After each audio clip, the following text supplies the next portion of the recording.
What's going on, everybody? Happy Friday. I'm your host, Matt Mills. Welcome to the Seeds of Change. I hope everyone had a great week, and I hope you're having a great day whenever you listen to this. I want to take a second just to thank you all for listening. Thank you for your support. Thank you for your likes, your comments, your subscriptions, sharing it. I appreciate all the support, and all I ask is that hopefully you continue to support and that something that is said blesses you in some way, shape, or form. Before we go any further, I do have to mention the Amazon affiliate link. So basically, you go through these links, and whatever you were normally going to buy, you use these links to purchase whatever you're going to purchase, and I get a percentage of what you purchase. So if you just normally go do your normal purchase, everybody buys from Amazon now. You just simply go through the link. It doesn't cost you anything, and I will appreciate the additional support. Just to continue to get into things, we do have an announcement before we go any further. The picnic in the park is tomorrow, Saturday, August 27th, at William P. Jacobs Park in Morton, Pennsylvania, which is in Delaware County. It's hosted by ECC, and the time is going on 1 to 7. So at some way, shape, or form, at some point in time, you can find time, hopefully, to stop by and enjoy the festivities. There's going to be good music, fellowship, food. I'm sure it's going to be a good time with what the games is going to be out there, with the people that's going to be out there, with all types of food that's going to be out there. So if you do find time in your afternoon, please stop by. Please enjoy just a nice fellowship outside in the park in the summer with some barbecue and just some good people. So if you do find time, please stop by there. And I do want to shout out to the other community events that we attended last week. It was book bag giveaways and community days, and it was a blessing. It was a good time just to be out amongst the people in the community and helping people and sharing resources and giving them supplies. And it was just nice to just be able to bless people and also just fellowship. I think you can't underestimate the value of fellowship and community because we all do need each other. And I think sometimes we might forget how much we do need each other. Before I go any further, I do want to shout out to my missus, to my beautiful wife, to Whitney. Happy birthday. Her birthday will be on Sunday.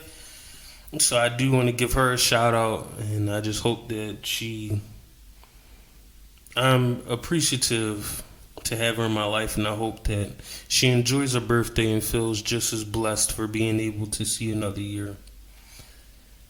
I won't be with y'all long, but I do wanted to stop and share something that was on my mind and kind of picking up a little bit where we talked about last week.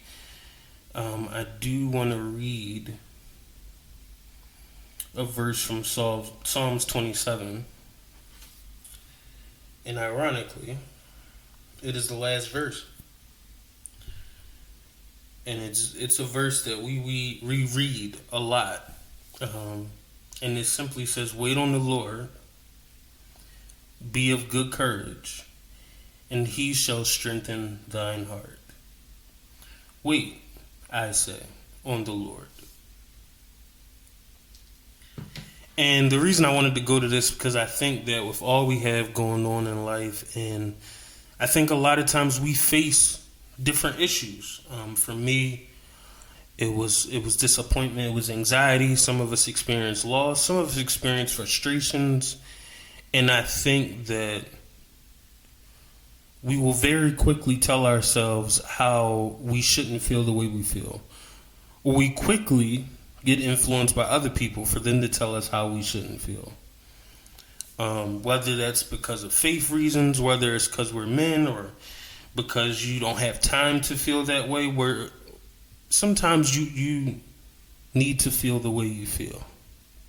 Sometimes you need to process what you're going through.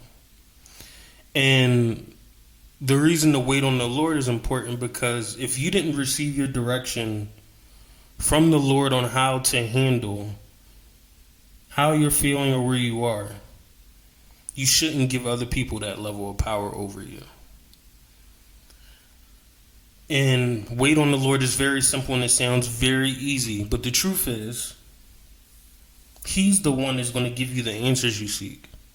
He's the one that's going to give you the guidance and the information and possibly the revelation of the next steps of the plan. It's not all the time the people you're talking to, because they're limited to their own train of thought, their own logic, their own way that they live their life. So they very quickly will tell you that you should not feel the way you feel, that you shouldn't think the way you think, that you shouldn't be having this much trouble in the situation that you're in. My advice to you, if you face yourself or you're in this circumstance, is to wait on the Lord. Where people are possibly shaming you or putting pressure on you to move past something or move on from something, my advice is to wait on the Lord. You need to pray about it and seek God and see, what is He saying to you where you currently are? And if you don't hear Him or you can't hear Him yet, then you just continue to wait.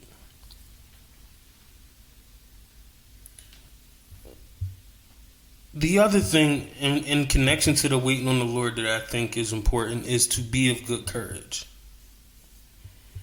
And thinking about being of good courage, it projects being in a good space. It projects that you need to be in a good mood. And depending on your circumstance, that's not the easiest thing to do. That's not the easiest place to be. Courage is defined as the ability to do something that frightens one. So many of us, it's pushing a person to act a certain way or to project that they're just in a good mood, where I would challenge you that you shouldn't. I think you should acknowledge and embrace for a moment where you are, how you're truly feeling, what you truly think. And then in the midst of that, I believe and I challenge you that your baseline of good courage is that the Lord is coming. I wouldn't challenge you to pretend you're in a good mood or pretend you're in a good space or to pretend that you're happy. But based on the beginning of this verse and waiting on the Lord, I would challenge you that your good courage should simply be the fact that you know the Lord is going to come. That the Lord is going to answer your questions. He's going to answer your prayers. He's going to empower you. He's going to give you what you need. I think many of us as believers and even just people trying to persevere in life, we're very quick to push past or push aside how we're feeling. And we're very quick to put on the front, either to just thinking that'll help us move forward or for the people around us to perceive us a certain way. We're very quick to push aside our real emotions, our real feelings, and put on a facade to move forward.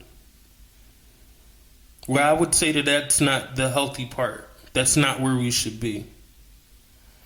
The good courage and the thing that should be hard is having the faith to believe that the Lord is going to come.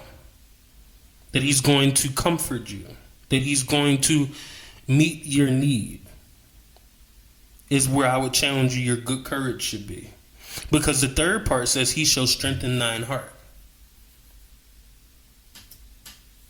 So you wait on the Lord. You basically believe on the Lord. And in your good courage of that belief, He'll strengthen you.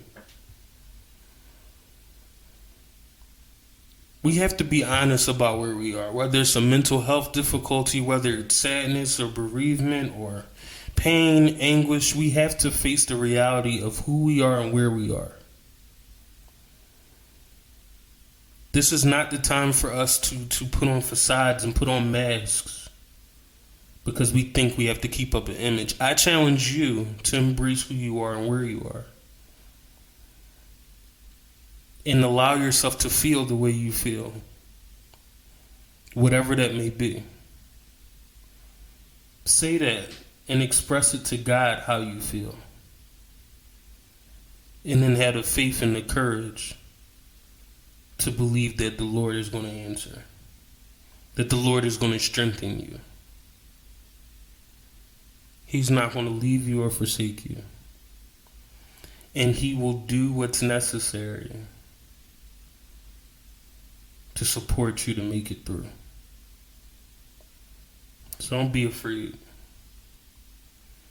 Feel how you feel, think how you think, embrace those things. And then be of good courage to push through it, knowing that the Lord is going to strengthen you. So God bless you. I thank you for listening in. I thank you for your support. I hope that you subscribe. I hope something that was said will help you and guide you and strengthen you.